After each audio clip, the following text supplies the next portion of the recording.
Recent news से पता चल रहा है जो फाइनेंस मिनिस्टर निर्मला सीतारमन है, उन्होंने कहा है कि इंडिया के कोई भी प्लान्स नहीं है क्रिप्टो करेंसी को बूस्ट करने के लिए इंडिया में। साथ ही साथ ये बातें तब सामने आई जब हमने देखा था कि 6 दिसंबर को उनको कुछ आंसर्स देने थे रिटन फॉर्म में, तो उन्होंने ये बात रखी। तो अब हम पूरी वीडियो में ये देखेंगे कि क्या क्या बातें हुई हैं एंड साथ ही साथ हम देखेंगे कि क्रिप्टो करेंसी पे क्या इफेक्ट आ सकता है, क्रिप्टो मार्केट पे क्या इफेक्ट आ सकता है।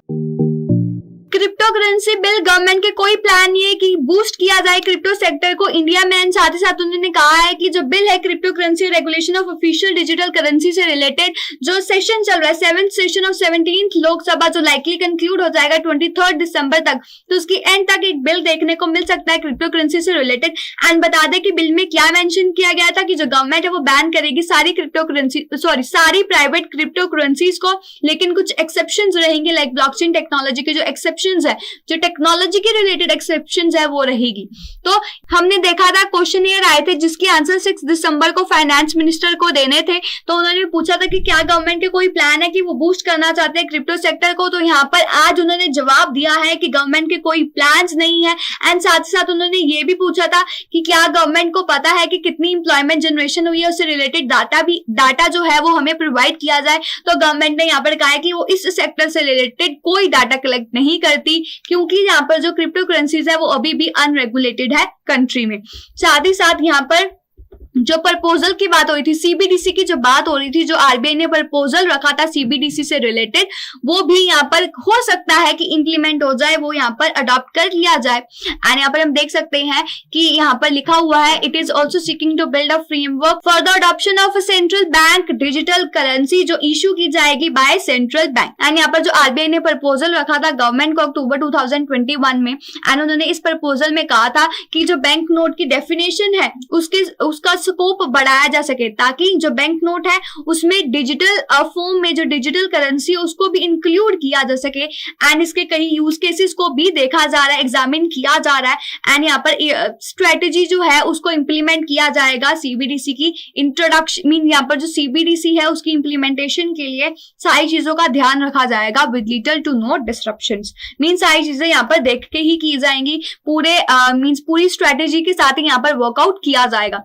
एंड साथ ही साथ उन्होंने यहाँ पर ये कहा है, मिनिस्ट्री को कहा गया था कि क्या प्रिडिक्टेबिलिटी है सीबीडीसी से रिलेटेड और उनकी क्या यूटिलिटी होगी बैंकिंग ट्रांजैक्शन में, किस तरह सारी चीजें चलेंगी। तो इस बात का जवाब देते हुए फाइनेंस मिनिस्टर ने रिप्लाई किया कि जो सीबीडीसी है उसमें पोटेंशियल है, मींस वो अच्छे यूज केसेस प्रोवाइड कर सकता है, एक सिग्निफिकेंट बेनिफिट्स हमें हो सकते हैं।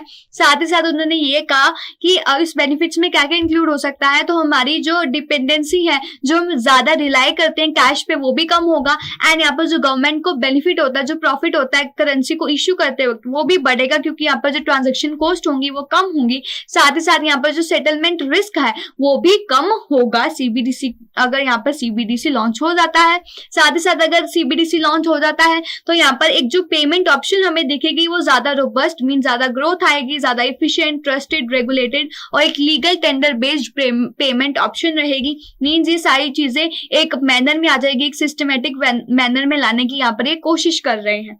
एंड साथ ही साथ हम देख सकते हैं उन्होंने ये भी कहा है कि मींस हमें ये तो पता ही है कि अगर हम कोई इन्वेस्टमेंट करते हैं तो उसमें रिस्क भी होता है एंड बेनिफिट्स भी होते हैं, तो सेम विद सीबीडीसी। साथ ही साथ उन्होंने ये कहा है कि जो सीबीडीसी है वो बैक्ड की जाएगी, मतलब यहाँ पर आरबीआई उसको इश्यू करेगा अपार्ट फ्रॉम अदर बेनिफिट्स। उन्होंने ये कहा है कि बाकी बेनिफिट्स के साथ साथ यहाँ पर जो वॉलेटिलिटी होगी, यहाँ पर जो प्राइस फ्लक्चुएशंस होंगी वो यहाँ पर नहीं होंगी, जितनी प्राइवेट क्रिप्टो करेंसीज में देखने को मिलती हैं उससे रिलेटेड कम होंगी। Means it will not have volatility associated with private crypto currencies. तो यहाँ पर ये सारी बातें यहाँ पर देखने को मिल रही हैं।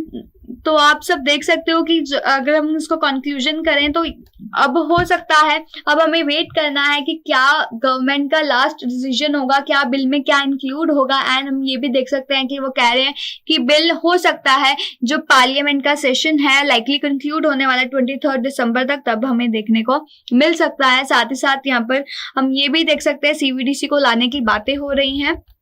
एंड अब हमें ये देखना है कि किस तरह सारी चीजें वर्कआउट होती हैं। एंड अगर हमें रेगुलेशंस के थ्रू एक पॉजिटिव चीज देखने को मिलती है तो हो सकता है कि हमारा जो मींस इंडिया में ही जो क्रिप्टो करेंसी का लेवल है वो और ज्यादा बढ़ जाए और ज्यादा इनोवेशंस हमें देखने को मिल जाए। तो हमें वेट करना है लास्ट मोमेंट का कि क्या होता है, सारी चीजों को किस तरह जो गवर्नमेंट है वो देख के चलती है। सो आप सबने देख ही लिया होगा कि गवर्नमेंट के क्या आंसर्स थे एंड क्या डिस्कशंस हुई हैं एंड हमें इस पे भी अभी नजर बनाए रखनी है कि अभी जो विंटर सेशन है वो 23 दिसंबर को कंक्लूड होगा एंड तब तक हमें और क्या देखने को मिल सकता है। अभी कैबिनेट की अप्रूवल बाकी है, अभी हमें देखना है कि और क्या चेंजेस हो सकती हैं एंड क्या हो सकता है। तो इस चीज पे हमें जरूर नजर बनाए रखनी है एंड क्योंकि ये चीज हमारे लिए बहुत ज्यादा क्रूशियल है। आपके क्या ओपिनियंस है इससे रिलेटेड हमें कमेंट सेक्शन में जरूर बताइए। आपको यहाँ पर पैनिक सेलिंग नहीं करनी है, आपको यहाँ पर थोड़ा सा पेशेंस रखना है एंड वेट करना है पूरी बिल का, पूरी रेगुलेशंस का, पूरी स्टेटमेंट्स का। So this was for all about today. We will come again with another such information. Till then stay tuned and follow Fin Street for more updates.